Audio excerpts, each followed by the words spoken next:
No coiners, pre-coiners, new coiners, shit coiners, wage slaves, debt slaves, and Bitcoiners of all description. This is Daniel from the Bitcoin Citadel, bitcoincitadel.net.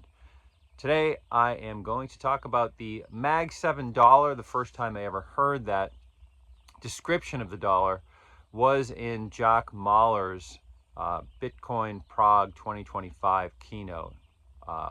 You should watch that if you haven't seen it yet. One of the best keynotes I've ever seen, and I've gone to a few Bitcoin conferences. Jack just killed it with that one. And the way he described it, he was tracking, the way that the dollar has value, or the value of the dollar. Going back, I think he started in 1913 with the Federal Reserve. Then he touched on the 1971 when Nixon closed the gold window and took the U.S. dollar off of the gold standard. A couple of years later, the Petro Dollar was born with an alliance with Saudi Arabia. The dollar was backed by the U.S. military and by the petroleum reserves and the petroleum production of Saudi Arabia. Then, we had a few problems. We had the 2000 crash 2000 due to the tech crash. We had 2008 real estate bubble crash, 2020 the COVID crash. Really, COVID, if you can think of it as it, COVID happened concurrently with it. The thing was going down already, and each time the dollar we print more and more money, right? And I think with the Ukraine war, and where the U.S. government seized Russian assets as a part of that, that was a big deal. China stops buying treasuries in around 2014. And now, really, we have what Jack Mallers calls the Mag $7. The Mag 7 is the Magnificent 7. It's the top 7 stocks in the S&P 500, which account for almost all of the returns that are coming from the S&P right now. So these, huge tech giants is really what all of them are where all the money is being invested in the S&P. And a lot of that money comes from foreign investors like China, who's not buying T-bills anymore. So they need to spend this money that they're getting from people in the United States buying their products, because what else are they going to do with it, right?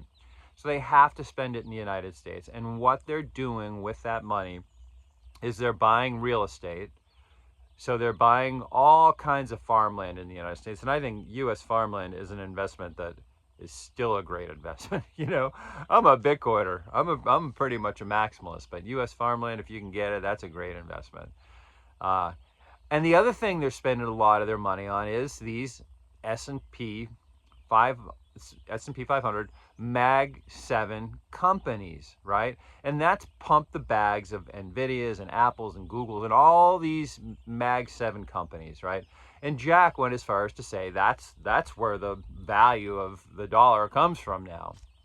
And here's a problem with that, because S&P keeps up with inflation now, pretty much. I mean, it's going down against Bitcoin, but at least if you invest in that asset class, every time the money printers turn on, you're getting a return, right? The S&P 500 is at all-time highs now. Here's the problem with it. And I'm not a financial analyst, and I have no interest in that. I'm just a pleb who looks at things and tries to understand them. And the window into this, and you got to listen to Jack Mallers' Mailbag Monday. This is where I got a lot of this information from. All that money, and let's just simplify it and say it from China, comes into the United States, into the S&P 500, and is pumping those bags, right? Well, what's happening right now? Trump has proposed what some people are calling a revenge tax, Section 899. it's really just, it's a 30% tax on foreign investment in the United States. You know, China was able to make those investments into the S&P 500 and you know, U.S. real estate, farmland in particular, but also, you know, they buy all kinds of stuff, you know, real estate, because there was no tax on that at all. Well, if this 30% tax goes into effect, what do you think is going to happen to their investments in those S&P 500 companies? I think it's going to drop, and I think it's going to drop like a rock. What would you invest in instead of S&P 500 if that tax came into effect? And as a matter of fact, if you were just a smart investor, you'd put that into Bitcoin, wouldn't you? Bitcoin mining and then buying Bitcoin itself, it's a no-brainer. And remember, part of my thesis is that nation states are going away. I'm following the sovereign individual on this. But I think the one nation state that might hold on is China, right? So they're going to stop investing in the S&P 500. What does that mean for the value of those assets, the S&P 500, especially the Mag 7, and more importantly, the Mag $7? It means that the bottom's going to fall out of that thing, right? So your Bitcoin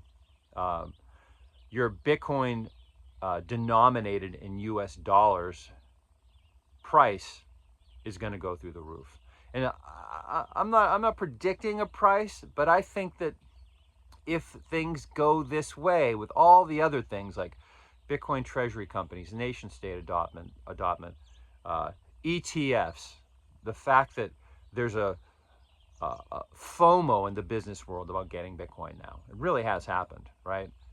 Add all those things together, and what do you think is going to happen to the price of Bitcoin denominated in US dollars or Canadian dollars or any other fiat currency, right? I'll leave that as a homework assignment for you. But if you think that your financial advisor investing your money in the S&P 500 index is the way to go, and that you need a financial advisor for that, yeah, I want you to rethink that. Let's rethink that. Hey, if you want to get into Bitcoin, you want a partner on your Bitcoin journey, check out bitcoincitadel.net. Book some time with an advisor. You can book with me one-on-one if you want, and we'll get you started. We'll get you help you pick the right exchange to buy your Bitcoin. You know, set up your first non-custodial wallet, and then walk right down the path with you. We help set up Bitcoin nodes. We help set up cold wallets. We help set up multi-sig. All of that stuff we can do a security check. Check us out. Have a great day. Take care.